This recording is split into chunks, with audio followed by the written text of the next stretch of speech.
अस्सलाम वालेकुम क्लास। तो हम चैप्टर 6 मैकेनिक्स का करने जा रहे हैं। उसके हमारे पास एक्सरसाइज है, उसका क्वेश्चन नंबर 2 देखते हैं। हमारे पास कहना चाह रहा है कि हमने मूवमेंट ऑफ इनर्शिया बताना है। एक uniform rod of mass m and length उसकी 2 है हमारे पास। About axis through an end, उसके एंड से एक्सिस के गिर्द हमने बताना है उसका मूवमेंट ऑफ इनर्शिया। ठीक है, तो उसका जो आंसर है वो ये आएगा। तो ये उसने आंसर बताया हुआ है। चलिए इसका सलूशन देखते हैं। तो जो हमारा सलूशन है तो देख लेते हैं। हमारे पास एक यूनिफॉर्म रिजिड रोड है हमारे पास। उसकी जो लेंथ है वो 2a है। वहाँ पर उन्होंने 2l की हुई थी, तो 2a या 2l उससे कोई फ़र्क नहीं पड़ता।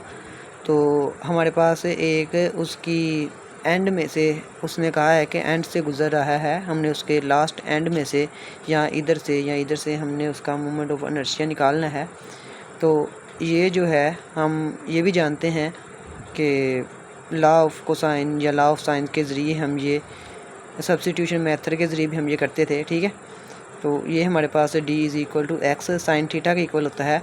तो ये उसकी लेंथ है जो l, ठीक है, उसके जो हमने पैरेलल ड्रा किया हुआ है, ठीक है ना, जो इसके साथ एक एंगल बना रहा है।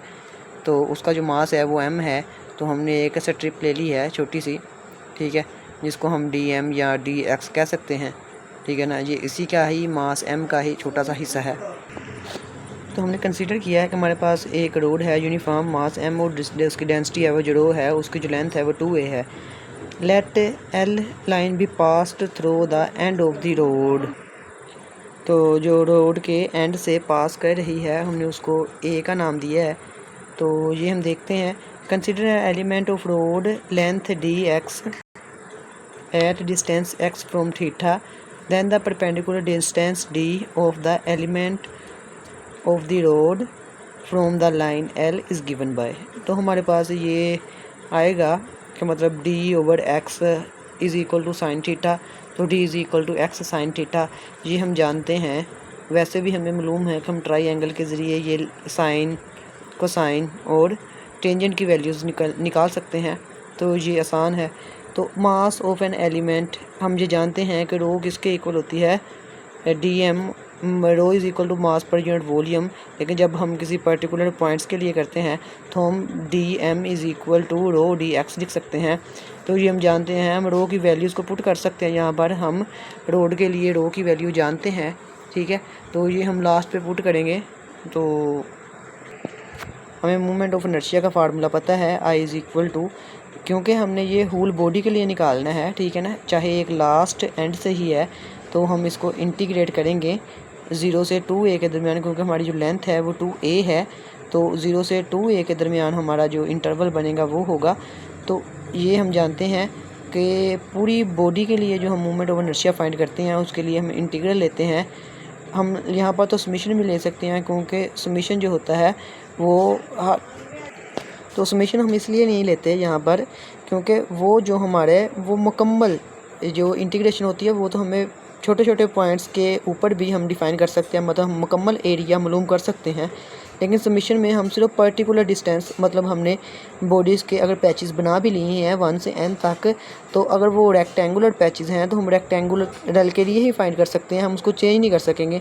तो जब हम इंटीग्रल लेते हैं तो हम वो इसको और भी पॉइंट्स बना सकते हैं। जैसे हमारे पास कोई सर्कल है या सर्कल नहीं है, तो हमारे पास एक शेप है जो कि रेगुलर नहीं है, इरेगुलर शेप है हमारे पास।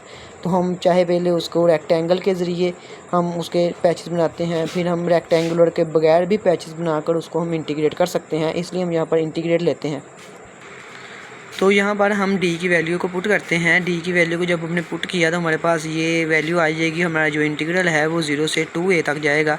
तो I is equal to x square sine square theta rho dx। तो जो हमारे पास जो थीटा है, क्योंकि उन्होंने एंगल थीटा दिया हुआ था तो इसलिए हम थीटा जो है वो कांस्टेंट के तौर पर यूज़ होगा। इसका मतलब जो साइन थीटा वो मुकम्मल कांस्टेंट होगा, तो ये सारा बाहर आ जाएगा और ये हमारे पास जो रो है वो भी बाहर आएगा। तो ये बाहर लिखने के बाद हम एक्स स्क्वायर को इंटीग्रेट करते हैं। जब इंटीग्रेट करेंगे तो हमारे पास ये वैल्यूज़ आएंगी। तो अब हम रो की वैल्यू को पुट करते हैं। रो की वैल्यू हमारे पास क्या है, तो हमें पता होता है कि मास पर यूनिट वॉल्यूम, ठीक है ना, या उसका एरिया, मतलब जो उस लेंथ का मुकम्मल होल जो एरिया होता है या उसका मुकम्मल वॉल्यूम होता है तो उसको हम रो कहते हैं। तो जब हम रो की वैल्यू को फाइंड करेंगे तो मास पर यूनिट वॉल्यूम, तो हमारे पास उसकी टोटल लेंथ, उसका अंदर बाहर सारी जो उसकी लेंथ है तो वो हमारे पास 2a है। उन्होंने गिवन है कि इसकी लेंथ जो है वो 2a है। तो हमारे पास जो रो की वैल्यू क्या आएगी, मास पर यूनिट वॉल्यूम या मास पर यूनिट लेंथ, तो वो हमारे पास आ गया है m/2a। जब हम रो की वैल्यू इधर पुट करेंगे तो हमारे पास ये चीज़ आएगी। तो ये चीज़ आने के बाद ये हमारे पास ये इससे कट जाएगा तो मेरे पास आएगा m/4a² साइन स्क्वायर अल्फ़ा, उसके नीचे होल का 3 है। उन्होंने सिर्फ अल्फ़ा के नीचे 3 लिया हुआ है, वो गलत है।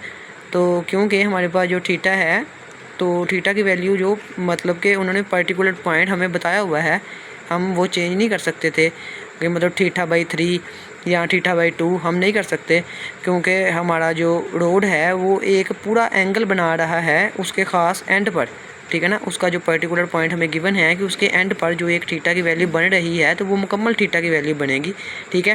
तो इसलिए π/3 नहीं आएगा, तो वहाँ पर सिंपल हमारे पास होल का 3 आएगा। तो ये हमारे पास क्वेश्चन नंबर 2 है। तो थैंक्स फॉर वॉचिंग।